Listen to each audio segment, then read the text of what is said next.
dần mình xin jong akamin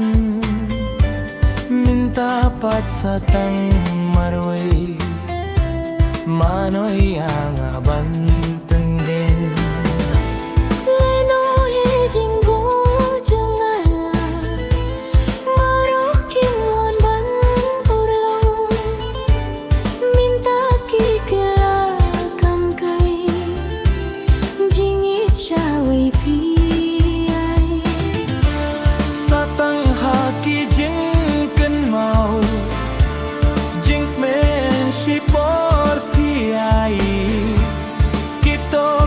Porba mensua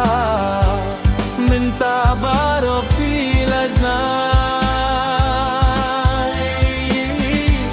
minta baro pilas na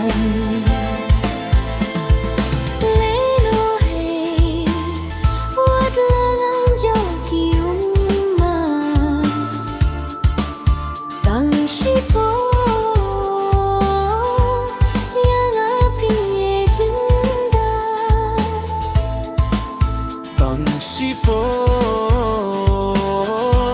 yang api ejenda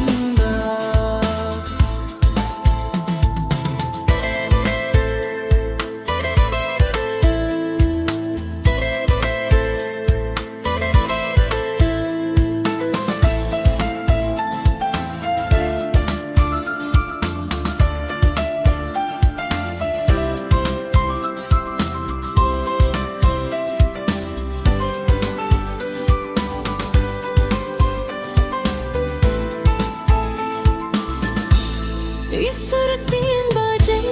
trong hi yang ishopen be yang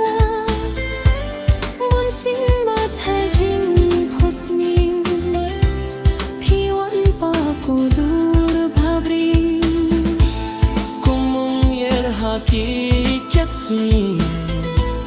tang shibor ki shujano phiru halaka Shujangino yang api syupan mutu satang haki jingkan mau habang adon marway piwan rajing sanggabla piwan rajing sanggabla